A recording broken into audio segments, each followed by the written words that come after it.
was difficult times here in Berlin. The paper mill changed hands 4 or 5 times over the last 20 years. And every time that the paper mill changed hands, there was always that hope that that was going to continue and continue to provide good employment for lots of people. But when the pulp mill was finally sold to a demolition company and most of it was demolished, I think that finally broke the mold and broke the mindset. And I think the majority of the residents here in Berlin are ready for Berlin to take a new direction. It was an end of an era. The mill had been sold, and the top part of it, the Burgess mill, had 3 huge smokestacks. They were going to dynamite the 3 smokestacks. My mom's house happened to be the closest to the mill. We grew up right next to the mill, and we had front row seats to this demolition. They did the horn, and after that, 5 seconds later, you heard a bang, and you saw one of the smokestacks fall. Within 10 minutes of the first one, they hit the horn, firing a hose. The second one fell, and everyone clapped. And the third one was the closest to my mother's house, and we were right there. We were like, maybe 100 yards away. So they hit the horn, bang, nothing happened. All right, firing a hole, we're gonna do it again. So you hear the horn, bang, again, nothing. Well, apparently when they had made these smokestacks, this one in particular, they had put a lot of steel rebar in there, which really made it really strong and stuff. And so what they were doing now, instead of putting another charge, they had a couple of people with torches, and they started to cut the rebar at the bottom. And all of a sudden, you could start seeing the tower slowly start falling. And everyone said, "Look, it's going," right? So we were watching, and as we watched it, it fell. And then as soon as it hit, we're not sure it hit a lot of debris that was on the ground or the stack itself. All of a sudden, it started coming towards us.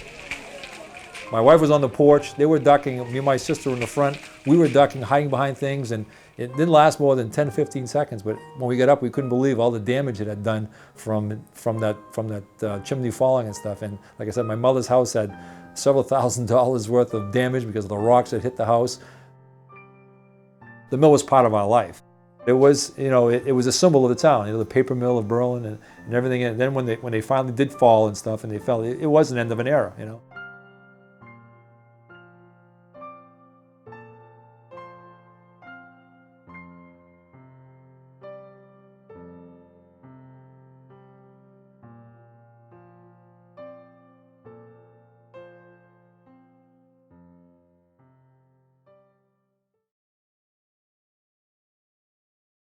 There's just something so magical about this area, and something that really needs to be preserved. The mill activity, the sporting activity, we are rich in sports history. We used to be called Hockey Town USA, and we lost that title. All the people that have lived here, all the different nationalities that have come and gone. We not only had French Canadians, we had Italians, we had Russians, we had the Norwegians. So it was really, it was very much a very active melting pot and mixing pot of the culture. For me, it was interesting just to learn who all these people were and what they did. Did they work in the mill? Did they work at Converse Rubber Company? Did they work out of town? They all contributed to this city, and every one of them, they have to be preserved. I just liked people, and I liked learning about their stories and learning about the past as well as, the present. I think that's very important. This deep feeling about your community, your street, the people in it. It's a close-knit city, and everybody who grew up together, we're still together. I hope that future generations will continue to be proud of Berlin and that they will try to continue their roots. so we won't completely lose our heritage. In the early 20th century, it was the largest producer of paper in the world. Its neighborhoods were a patchwork quilt of ethnic diversity. Irish Acres, Little Canada, Russian Hill, and Norwegian Village. There were churches of every major denomination, sports teams of every kind, and winter carnivals that drew people from miles around. Berlin, New Hampshire in the 20th century was America personified. A thriving economy, an ethnic melting pot, and a good place to raise a family and live your life. This is the story of that community. It is a story of resilience, a story of grit and determination, and the story of a proud people struggling to maintain their cultural and historical heritage into the 21st century.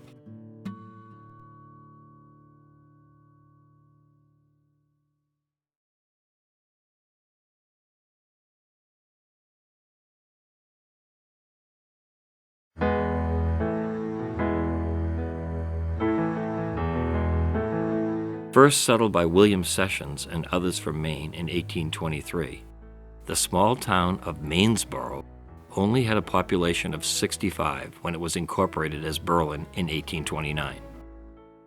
Located 115 miles north of Concord, New Hampshire, and only 64 miles southeast of the Canadian border, in its early history, Berlin consisted mainly of small farms and sawmills. But there were two things that would soon make this young city the center of the universe in the production of paper: the Androscoggin River and the Great Northern Forest. What made Berlin and what lured industry to Berlin was the Androscoggin River and the power that it had. Over a 1 mile distance, the river dropped 200 feet. And no place in New England is there a river that drops that far over such a short distance. So that one section, that 1 mile section or so that drops through Berlin, 200 feet, the pioneers figured out, there's power there. And it was time to use it. These two pristine natural resources would attract loggers and entrepreneurs from surrounding states, Canada, and Scandinavia.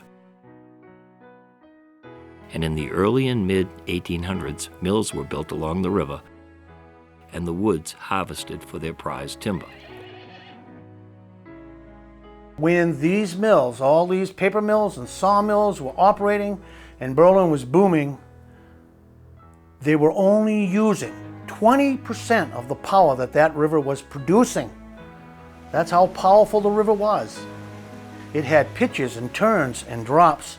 And the pioneers that came here and the engineers that came here later on used all of that. It was soon realized that Berlin occupied what was known as the Great Pitch on the Androscoggin, making it a prime location for generating the energy needed to run the mills. With the introduction of the turbine to help generate power from the flowing water and new rail connections in Berlin, the city was poised to be a major economic engine in the North Country, the region, and the world. Many smaller sawmills had cropped up along the Androscoggin, but no one had truly harnessed the enormous power of the river for major industrial purposes. That was all about to change. In 1852, a group of Maine businessmen opened the Winslow Sawmill.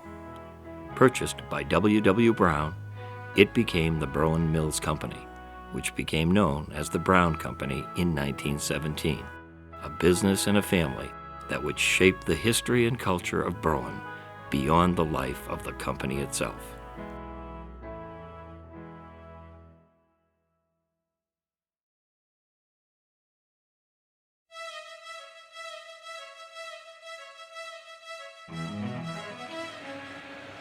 The Browns followed the industrial model of the day and not only bought the mills, but the surrounding woodlands, so they could control both the product and the raw materials. The product was paper, and the material was wood. The mill owned 600,000 acres of land, and they hired people to harvest the wood off their land, and they used the river to ship the wood down here. The Brown Company was here because of the great water power that we had in Berlin, and also because of the natural resources as far as the trees and all the wood that those forests provided, to make the paper. As the company grew in scope, word spread that lumberjacks were needed in Berlin to help harvest the vast tracts of woodland owned by the Brown Company. Word went to the Canadian provinces, around New England, and across the Atlantic to Scandinavian countries, as well as Eastern and Central Europe. There was a pretty large group of Norwegians that came to Berlin and settled in this area because of the logging industry. W.W. Brown invited Jan Oswald to come to Berlin. And Jan Oswald was a recruiter. He would write back to Teuton and say, there's plenty of jobs over here, there's plenty of work, and the scenery is very much like the section of Norway that he came from. Soon lumberjacks from around the nation and around the globe were pouring into Berlin, New Hampshire to work for the Brown Company, helping it to become the leading producer of paper in the world. In the period following World War I, the Brown Company began to assemble one of the finest research laboratories in the nation, bringing top scientists from around the United States to Berlin, New Hampshire, and establishing the company as the leading innovator in its field. The Brown Company was just probably the most technologically advanced company in the world as far as the paper industry was concerned. The Brown Company was flourishing, and they had brought a lot of professional people to town. They had the research department, which had a lot of very well-educated people. From 48 until 84, I worked for the Brown Company. When I was first hired, I was hired more or less as a general researcher. That would be to work in newer areas and on more academic-like products. The Brown Company had a research team that was second to none. We had a lot of the greatest minds in the country that ended up by coming here and developing a lot of the different products that became mainstays for the country. Things like Crisco. Crisco was developed here. And when it was developed, it was called Cream of Crisp.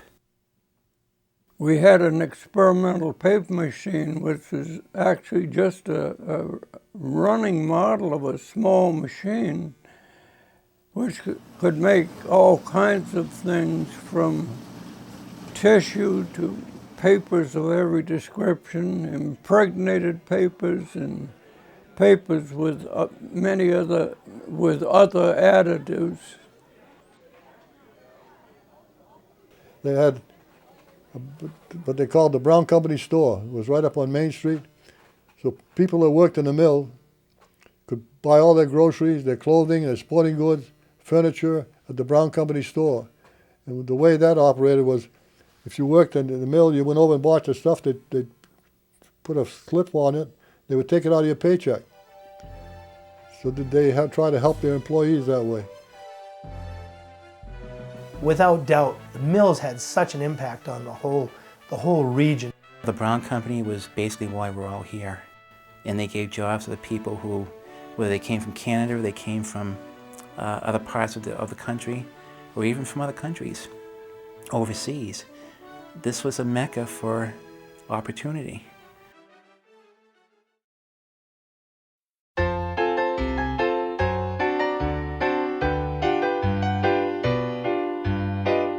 Typical of many business owners in the Gilded Age, the Brown family lived in grand style.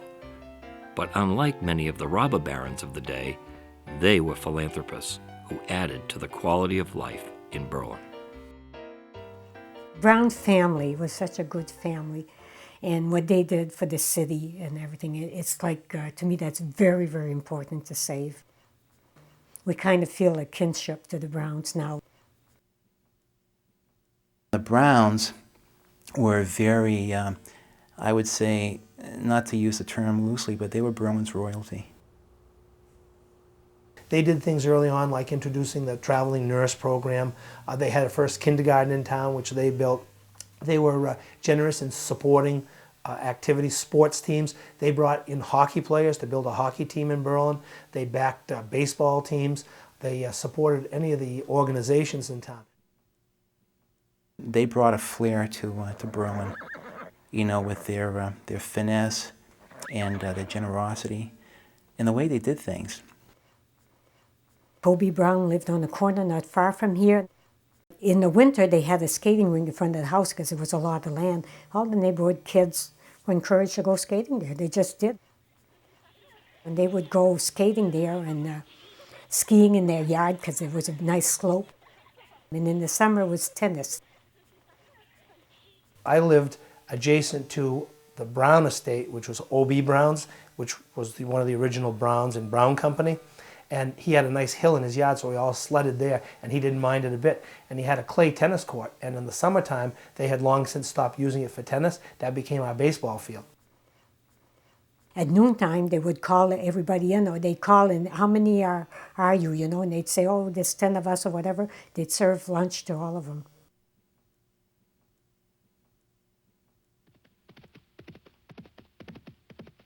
I just remember my mom telling me when the Browns they'd come onto High Street and go into town on their horses just for, you know, like a casual stroll. They were all in their riding clothes and, you know, with the knee boots, and it was something that not every community had. And it was just kind of, I won't say something that you would have expected more in a fairy tale. But here you have this industrial complex that's billowing smoke, and here you have, you know, the people who essentially run the town parading on their horses and being friendly to everybody. They interacted with the neighbors, and a lot of the people that worked for them, they were actually friends of the Browns. And they would lend out even their Arabian horses to them for races and the winter carnivals and everything. They bought a lot of the timberlands around here. The timberlands were always open for hunting. They let people have leases on them so they could have hunting camps at various places. So the Browns were very good neighbors.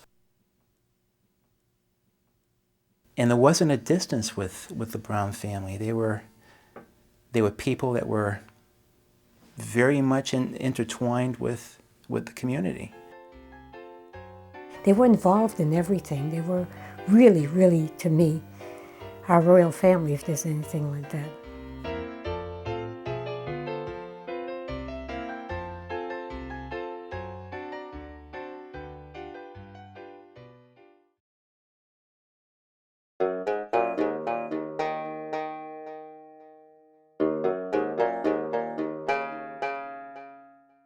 The most colorful employees of the Brown Company were the lumberjacks and river drivers. Rugged men who came from around the world to work in the forests and help drive the lumber across the lakes and down the rivers to Berlin. River drives began early in the company's history and continued into the 1960s. Talking about the loggers, they all left in November, and they would travel up into the woods, all along the waterways, and they would spend all winter long cutting wood. All that wood was headed for Berlin. And at one point in time, there were 6,000 men working in the woods, along with the thousands of men that were working in the mills. My father was a lumberjack. They were gone for months at a time, and They came home like during mud season, which would have been in March and April. So my sister was born in December, my brother was born in November, and I was born in December. Figure it out. It was mud season. Now, by the time April came, and all the logs were piled on the lakes and alongside the river, the wood would be put into the brooks, brought to a lake, pulled across the lake by boats, brought to another lake. Sometimes 4 lakes it would cross until it got to the Androscoggin River. And this is where the famous river driver came in, because it was his job, okay, to get those logs moving. They had to get them down a brook. They had to get them either in a lake. They had to get them to the river, and they would jam up, and they'd have to get on these logs. And they'd have to struggle to get these jams undone. They used dynamite. They used sheer muscle. The thing to watch was the men when they had to work on those logs to separate them, and they were out on those logs. Just they had these spiked shoes, so they could grip into the logs as they were walking on these logs going across the river. And they had these long pick poles to move the logs. People go up there to watch them when they were doing that. Those men worked hard. Many, and I want to say 80% of those men could not swim. So when they fell, they were in danger. When they fell, the logs would come over them. Many men were saved, but many lives were lost. It was a tough job. I think a lot of the lumberjacks were working hard, a whole week long or sometimes a whole month long in their lumber camps in the woods. And when they come back to town and had money in their pockets, they really wanted to let it go. They wanted a taste of life and swinging and all that went with it. So they come out and they